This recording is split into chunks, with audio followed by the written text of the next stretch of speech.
Olá, estamos iniciando mais um Retrato Público. Hoje estamos aqui na Delegacia da Mulher para conversar com a nova delegada Elizabeth Shimomura. Tudo bem, delegado? Tudo, Matheus. Muito obrigado por ter aceitado o nosso convite, viu, para a gente tratar de um tema tão importante, tão caro para a sociedade, que é a violência contra as mulheres. Não, com certeza. Vamos falar. Delegada, a senhora assumiu há pouco, né, o lugar da ex-delegada Débora Dias, que agora está ocupando um outro cargo a nível estadual em Porto Alegre. Queria saber como é que está sendo esse início de março até esse momento, como é que está sendo esse início, mesmo que a senhora já tivesse experiências anteriores nas férias ou em alguma situação assim extraordinária, ocupar esse espaço, mas como está sendo essa experiência de ser delegada interina, dioturnamente?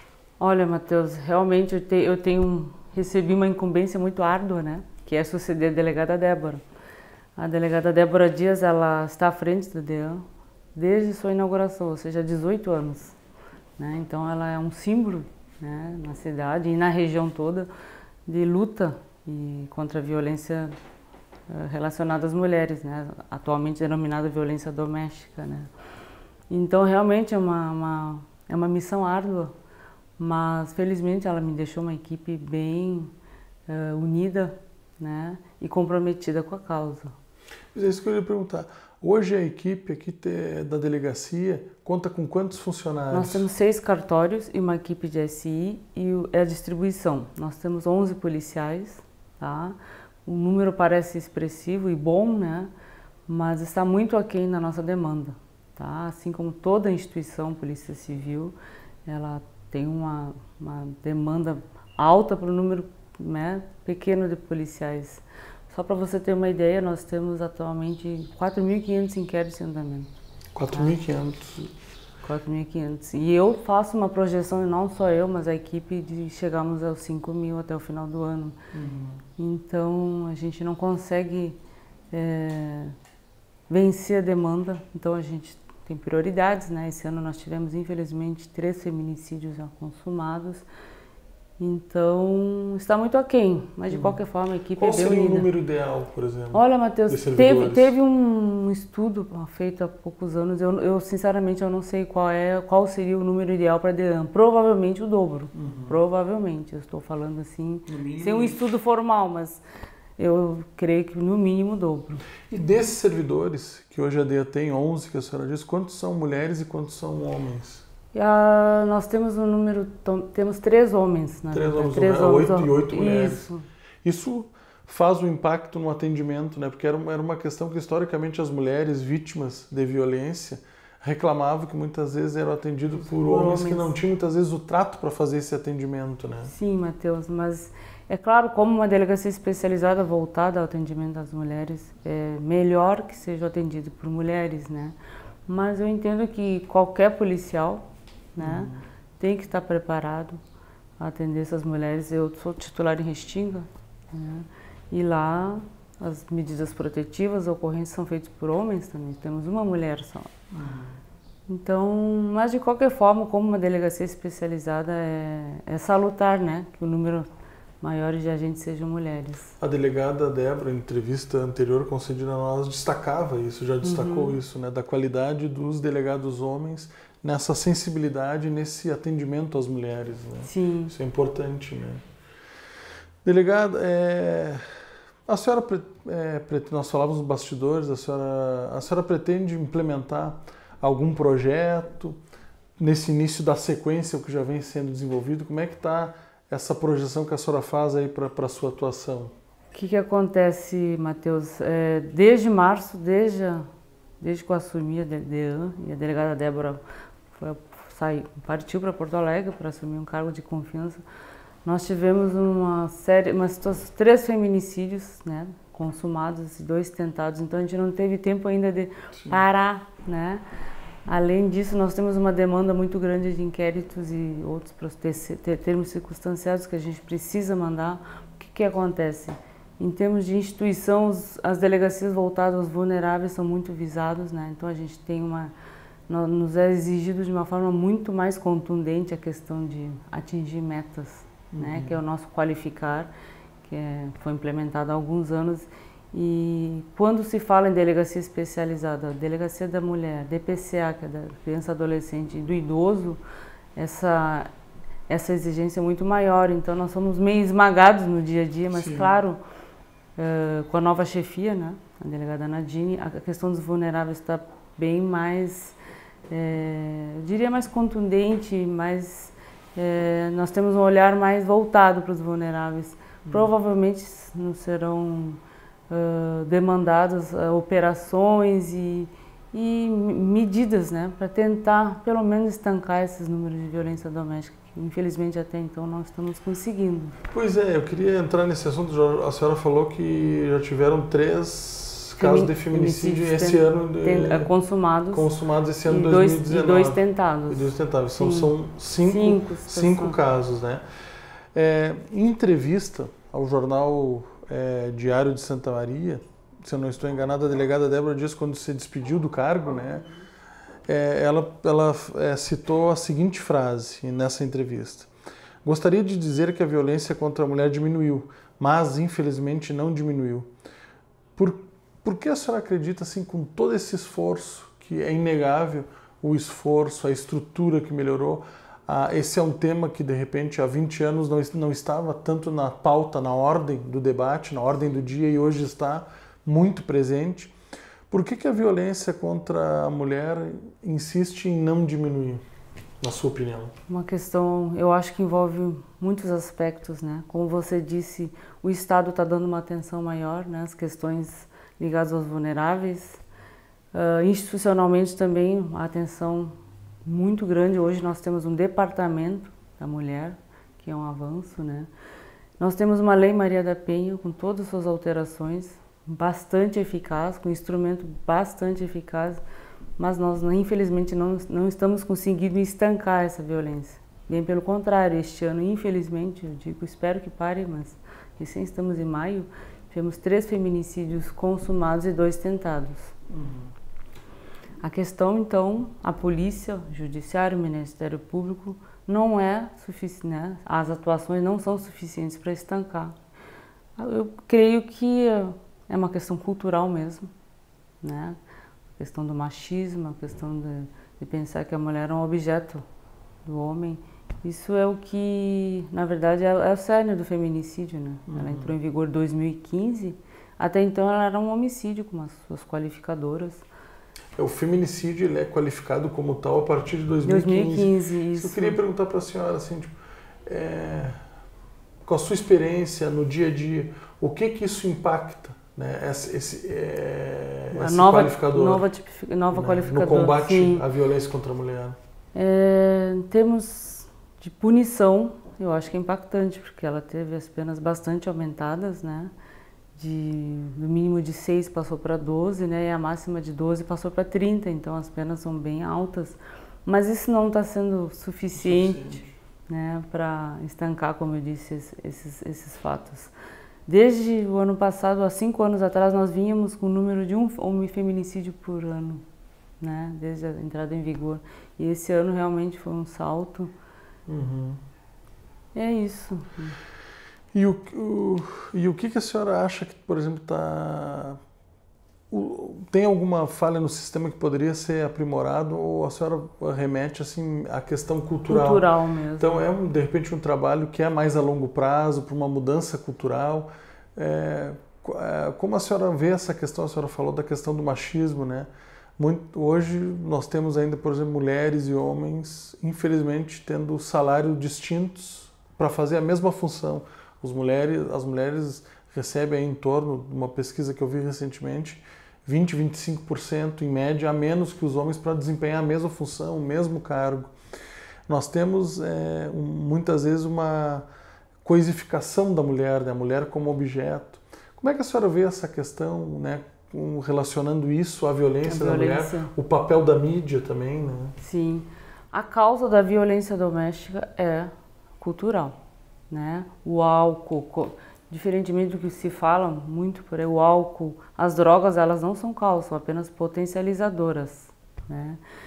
Então, eu acho que é questão cultural mesmo. O que acontece? Um dos feminicídios, para você ter uma ideia, a vítima tinha 23 anos e o autor 20. Então são pessoas jovens, né? Poderia ser um filho meu. Então a gente se pergunta o que a gente está fazendo com nossos filhos, qual é a origem de toda essa, né, dessa reação tão violenta. 2 jovens, né, que na verdade depois ele acabou se suicidando no mesmo dia, tiveram suas vidas ceifadas. Sim. É a questão cultural mesmo, Matheus, não tem outra explicação. Fortalecer mais a questão de políticas educacionais, por exemplo, assim, ter disciplinas que tratem de uma forma mais explícita, isso a senhora acha que iria contribuir para as próximas gerações e para as atuais eu também? creio que sim, tá? Porque a violência ela não atinge determinada camada social, né? Não está relacionada à cultura, nem à questão econômica, nem a raças, né? Como a gente é questionada assim, muitas vezes, existe uma camada que é mais atingida pela violência doméstica, existe uma raça, talvez a raça negra, né? Eu digo que aqui no Rio Grande do Sul não existe essa distinção, eu acho que nem no Brasil inteiro, ela atinge todas as camadas. Talvez nos dê a impressão de que pessoas pobres e negras sejam as maiores vítimas por causa da necessidade daquela de procurar a delegacia, né? Dessa demanda de não ter uma outra situação que estanque isso. E a questão do medo da exposição, né? Das pessoas talvez com um nível social mais alto, mas ela atinge indistintamente todas as mulheres, infelizmente. Eu queria que a senhora... Não sei se eu estou respondendo a sua pergunta, claro. Às vezes eu fico meio evasiva. Porque Não, assim, eu queria que a senhora falasse um pouco mais sobre... nós temos a Lei Maria da Penha, que foi aprovada, né, em 2006. Sim. E ela tipifica vários casos de violência, né? Violência psicológica, violência patrimonial, sexual. São 5 tipos de violência. Eu queria que a senhora falasse esses 5 tipos e explicasse para o telespectador que nos assiste nesse momento, de forma objetiva, o que significa cada uma desses tipos de violência. Acho que para sermos mais claros e objetivos, a exemplificação é a melhor forma, né, de explicar esse tipo de violência. Aqui na Delegacia da Mulher, por exemplo, o maior índice de ocorrências tem a ver com a violência psicológica, né, que é a ameaça, né, que é o medo. A violência física são aquelas visíveis, né, a psicológica é invisível, a ameaça. Nós temos os crimes sexuais, os estupros, praticados inclusive por seus parceiros. O assédio se enquadraria também? O assédio, na verdade, tem uma certa confusão em relação ao assédio. O assédio acontece quando há uma relação de hierarquia. Entende? Sim. Patrão-chefe, por exemplo, patrão que se vale da sua hierarquia, né, da sua superioridade hierárquica e exige que sua funcionária, por exemplo, faça ou deixe de fazer alguma coisa, né? Sim. Ligada à sexualidade. Aí se enquadraria... Isso, no assédio sexual. No assédio sexual.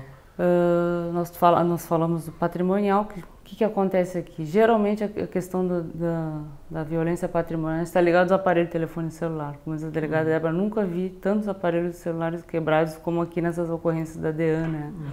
Que na verdade é o foco talvez de ciúmes, né? Posse. Sim. O que mais nos falta? Falamos do patrimonial, do sexual, do psicológico. Agora, tem mais 2. Tem mais 2. Falamos da física, né? Da física, que é da violência física. E agora me fugiu a última. Os crimes contra a honra. Contra a honra, né? Moral, enfim. Exatamente, a violência moral. Me faltou a palavra. Então, a moral são os crimes ditos crimes contra a honra, difamação, injúria e calúnia. Tá? A injúria é o que tem mais demanda aqui na Delegacia da Polícia. Que, com todas as discussões, toda a questão da violência física, sempre tem uma violência moral, né? Os homens chamam as mulheres com adjetivos depreciativos. Em geral, por exemplo... Nunca uma violência... isso que você quer chegar, eu entendi. Quem causa violência se enquadra em mais de uma, mais de uma. Geralmente, uma física vem acompanhada com a ameaça, né? A psicológica, e vem acompanhada da violência moral, com alguma injúria, alguma difamação. Nós estamos chegando ao final do primeiro bloco, teria como a senhora fazer um perfil desse agressor, mais ou menos, como é que é o perfil mais comum que aparece nas ocorrências aqui né, durante o trabalho vocês notam, assim, tem um perfil ou é uma coisa difícil de fazer um perfil desse agressor? É difícil fazer um perfil, mas o que a gente tem notado é sempre o retorno, sabe? Uhum. A repetição desses fatos. Então temos vítimas aqui com 5, 10 ocorrências, com um histórico grande de ocorrência. Então é difícil, a dificuldade dos homens mudarem seus atos, embora tenha sido indiciado, alguns presos, né? Nunca se prendeu tanto por questões de violência doméstica, mas isso não tem estancado esses atos, sabe? Não faz com que os homens parem de... O perfil, nós não temos um perfil de homens agressores, né?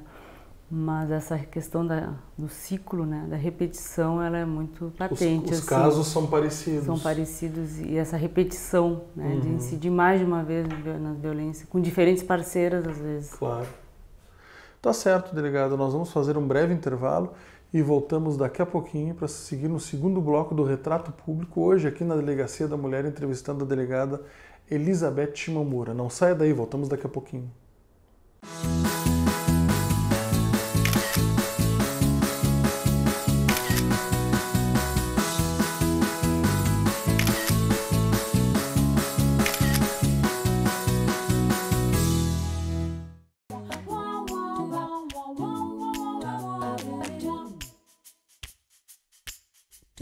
Eu fiz 6 meses de curso, mas por mim teria feito mais. A gente nem vê o tempo passar.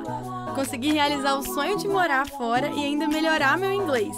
Fiz amigos pra vida toda. E voltei pro Brasil, mas já fui visitar os amigos que fiz fora. Tô planejando a próxima visita porque sou dessas. Bom que agora tá bem mais fácil de renovar o passaporte, então já é meio caminho andado. Eu acho que quase todo mundo tem que ter uma experiência de morar fora.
Estamos retornando no segundo bloco do Retrato Público. Hoje aqui na Delegacia da Mulher, entrevistando a delegada Elizabeth Shimomura. a nova delegada da mulher de Santa Maria. Delegada, a senhora acredita, né, que o que mudou, de fato dá para se dizer que avançou, né, é a questão das mulheres hoje, por exemplo, reconhecerem mais os seus direitos, se comparado a 15, né, 20 anos, né, as mulheres hoje estão procurando mais as delegacias para denunciar mais casos. Isso é um avanço que dá para se dizer palpável e considerável? Eu acredito que sim, Matheus. Tá? Eu não posso deixar de mencionar que os números de ocorrência e número de procedimentos instaurados aqui na DEAN Santa Maria estão estáveis. Não houve um aumento, né, nem nos números das ocorrências. Embora as solicitações de medidas protetivas avançaram um pouquinho, a gente tem um número maior, mas o fato é que não houve um avanço muito grande de números de ocorrência, consequentemente, número de inquéritos instaurados. Voltando à tua pergunta, né, a questão das vítimas estarem mais encorajadas, eu acredito que sim, né. Os meios de comunicação, então, acho que é um grande fator, né, que incrementou, né, essa consciência das mulheres, não só das mulheres, mas dos vizinhos de denunciarem, dos parentes de denunciarem. Eu acho que sim, essa pergunta é um sim, é um positivo. Porque a violência contra a mulher, como várias outras questões, é uma questão que é a responsabilidade da sociedade. Você tinha muito aquele bordão, aquele ditado, né, de violência entre marido e mulher, não se mete a colher. Hoje as pessoas estão metendo mais a colher. Tem que meter a colher mesmo. Até o nosso juiz da vara de infância, ele sempre fala esse bordão, né, contrariamente, né, que a gente tem que meter a colher mesmo, porque as mulheres às vezes estão impossibilitadas ou têm muito medo. Né? Então, essa questão da denúncia por parte da sociedade é muito importante. Delegada, a violência ela se dá na sua maior parte, assim, digamos 90% até mais, no âmbito doméstico. Né? Geralmente o agressor é um companheiro, namorado, marido, ex-marido, ex-namorado. Até filhos, né? Embora isso não seja muito divulgado, mas nós temos um grande índice de filhos, geralmente usuários de drogas, que praticam violência física, moral, psicológica contra os genitores. Né? A mãe, por exemplo, no caso, as ocorrências vêm para cá.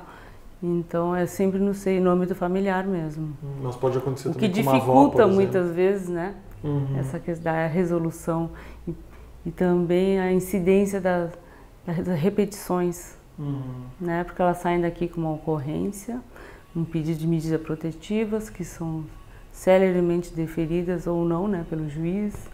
Temos prisões, mas isso a gente verifica que é uma repetição, né, exatamente para as pessoas não conseguirem sair desse ciclo de violência. Pois é, isso que eu ia lhe perguntar, por exemplo, assim, então dá para a gente dizer que mais de 90% dos casos acontece no seio domiciliar, é uma violência domiciliar mesmo e doméstica, né? A denominação é correta, essa violência doméstica. Os casos, por exemplo, assim, uma mulher está andando na rua e ser agredida por o fato de ser mulher são mais raros, né?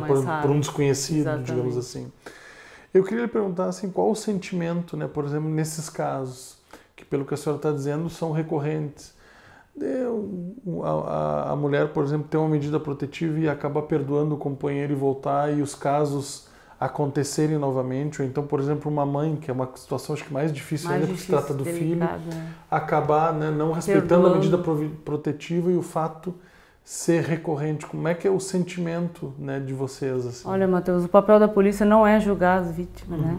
Eu entendo assim. Claro que às vezes a gente fica com um sentimento de impotência, apesar de todo o trabalho, prisões, né, a vítima acaba voltando para o agressor, mas não cabe a nós fazermos esse julgamento, porque isso envolve muitas outras questões que não são da minha realidade, não são da tua realidade, né? A questão dos filhos, a questão econômica, né? A questão cultural, de não querer estar só. Então são vários aspectos que não cabe à polícia fazer esse julgamento. Cabe a nós acatarmos, né, as demandas dela e fazer o melhor possível para estancar aquela violência. Né? E se tratando do filho, como você disse, é pior ainda, porque geralmente as mães fazem na esperança de conseguir uma internação compulsória, por exemplo, né? Nos casos de usuários de droga.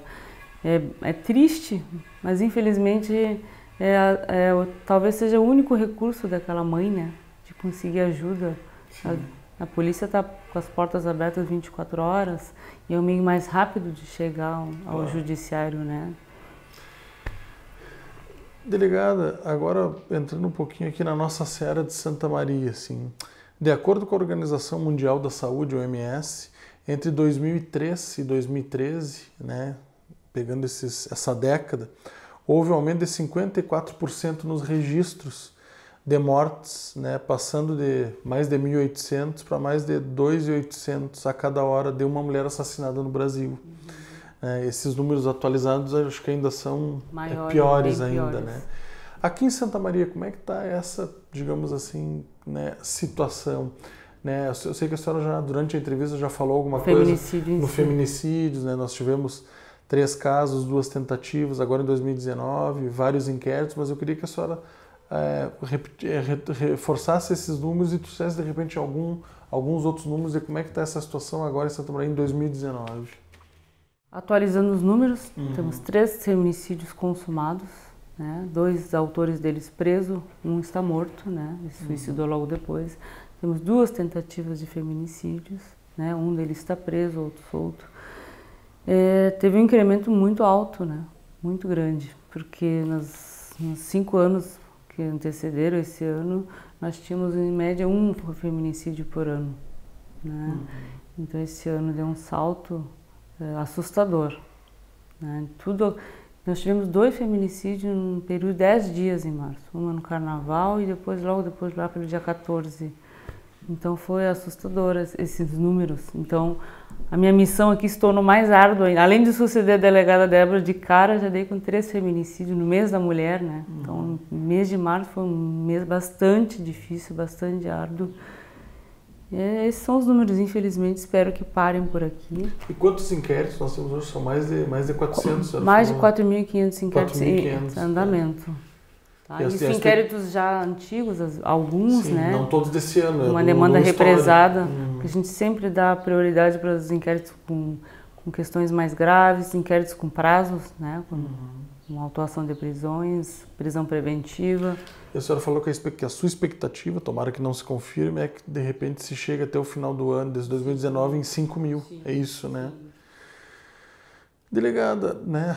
A questão do machismo que a gente já tratou, né? A senhora atribui muito essa questão cultural, né? E é muito forte mesmo essa questão do machismo no Brasil e dá para se dizer até no mundo, né? Mas daria para atribuir alguma coisa, por exemplo, assim, se manter estável, por exemplo, durante 5 anos e agora nesse ano, de cara já ter 13 e 2 tentativas, dá para atribuir alguma coisa excepcional? Não vejo, nem vejo nada de excepcional, né? Exceto na questão dos números, né? Dessa repetição. E até esse final de semana nós tivemos uma morte violenta de uma moça, né? Que na verdade não se configurou um feminicídio por hora, não tem contorno de feminicídio. Esse inquérito foi parar na Draco, por ser latrocínio a princípio. Mas roubo seguido de morte. Isso. Foi uma morte bastante violenta. Inicialmente o delegado que estava de plantão me ligou, porque também não tínhamos noção do que se tratava, né? Então eu não vejo nenhum fator predominante para esse incremento de números. Não vejo, além da questão cultural e dessa repetição, infelizmente. Delegado, eu queria que a senhora explicasse um pouco, assim, por exemplo, bom, nós tivemos, claro, nós não vamos entrar na questão dos casos, mas é só como exemplo, nós tivemos 3 feminicídios e 2 tentativas só em 2019, né? Eu queria que a senhora explicasse como funciona, por exemplo, o procedimento de uma mulher, por exemplo, vítima de agressão que procura a delegacia. Como é que é o procedimento? Quais são as possibilidades desse caso assim hipotético? Que a senhora rapidamente explicasse para o nosso telespectador. Inicialmente tem que haver a decisão da vítima, né? Claro que existem as denúncias, né? Pelo Disque 180, Disque 100, a gente vai averiguar, mas a decisão da vítima ela é preponderante. Ela procura uma delegacia, seja o plantão, seja a delegacia da mulher ou no interior qualquer delegacia, né, no horário de expediente.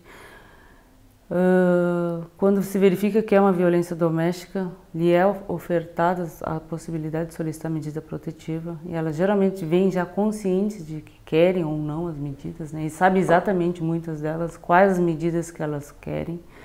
Quais são as mais comuns medidas? Restrição do autor de se aproximar da vítima, manter contato, inclusive com os filhos, né? Restrição de arma, que geralmente, não digo em termos de número, mas uns 20% envolve arma, seja ela de fogo ou faca. Restrição de aproximação, de contato, armas, né? E geralmente são essas 3 medidas que mais são solicitadas, muitas vezes os alimentos, né, para os filhos, até para elas se manter distantes deles. Essas são as principais medidas que elas solicitam. Essas medidas, quando há essas medidas, as ocorrências são encaminhadas ao Poder Judiciário no prazo máximo de 48 horas. Esse prazo aqui em Santa Maria é cumprido. O juiz, por sua vez, também tem 48 horas para decidir se a vítima é merecedora ou necessita dessa medida ou não. E sendo positivo nesse sentido, o oficial de justiça já notifica o agressor. E a partir desse momento, qualquer aproximação, contato com a vítima pode ensejar prisão, né, preventiva ou em flagrante. Isso é um instrumento muito poderoso, realmente, que a Lei Maria da Penha nos trouxe. A possibilidade do encarceramento, muitas vezes, é preponderante, assim, né, na questão de estancar a violência. Claro. Porque não estamos tratando daquele agressor contumaz, né, o autor de furtos, por exemplo, que sai da prisão, volta, sai, volta. E eu queria ver com a senhora, por exemplo, assim, a questão, a vítima, por exemplo, muitas vezes tem essa medida protetiva e fica na sua casa, mas existe alguns casos também que a vítima pode ir para um outro Sim, espaço, né? sim. Como é que funciona isso? Nós temos uma rede de proteção aqui em Santa Maria que funciona muito bem, assim. Felizmente temos a casa de passagem. Quando da ocorrência também, se o policial que atende essa vítima constata que ela está realmente em perigo ou que não tem outro lugar para ir, lhe é ofertada o abrigo na casa de passagem. Muitas aceitam, mas eu digo que a maioria não quer sair de suas casas, né? Mas esse local ela é secreta, né? Então a vítima, exatamente para proteger a vítima. Só as pessoas que trabalham, que estão envolvidas, conhecem o endereço. Então é uma rede de atenção, é uma rede de proteção mesmo, e felizmente aqui em Santa Maria funciona muito bem. Mas em geral a maioria das mulheres acaba, por exemplo, permanecendo na sua residência. Casa, e solicita o afastamento do agressor. Isso é o que mais acontece. Isso é de praxe. Delegada, infelizmente somos limitados pelo tempo, né? Poderíamos tratar de vários outros temas. Eu queria, de repente, que a senhora reforçasse a questão assim, para o nosso telespectador. Por exemplo, algum vizinho está notando que está acontecendo uma violência doméstica perto da sua casa, ou então uma mulher agredida. Como é que essas pessoas fazem para denunciar um caso de terceiros ou o seu próprio caso? Quais os instrumentos que a pessoa tem para fazer essa denúncia? Não se omitir, né? Primeira posição. Aquela frase, aquele jargão que você falou, em briga de marido e mulher não se mete a colher, quando se trata de violência doméstica, acho que deve ser desconsiderada. Tá? 24 horas a Brigada Militar está, né, preparada a ir ao local quando acionadas. Se a pessoa não quer se identificar, ela não precisa se identificar. Eu acredito que... Nós temos o Disque Denúncia, o 180, quando se trata de violência doméstica, ou liga para a DEAN, né, ou para o plantão, porque esses números são bem conhecidos. Né? É isso. E o 180, a pessoa, por exemplo, se não quiser se identificar, não precisa se identificar, pode ser uma denúncia anônima. Sim, né? Isso viram procedimentos, né? Chega até a nós, a SI vai verificar se de fato existe essa violência. Muitas vezes existe, a vítima não quer, né, que seja tomada nenhuma providência. Infelizmente estamos meio limitados à vontade da vítima, mas todas as denúncias são verificadas. Tá certo. Muito obrigado mais uma vez para a senhora ter aceitado o nosso convite. Eu é que agradeço a oportunidade. Quando você falou em 30 minutos, pareceu assustador, né? Mas de fato passou bem rápido. Tá certo. Muito obrigado. Gostaríamos também de agradecer a você pela audiência, por ter ficado conosco até esse momento, e também agradecer toda a equipe da TV Câmara pelo trabalho coletivo desenvolvido. Muito obrigado e até o próximo Retrato Público.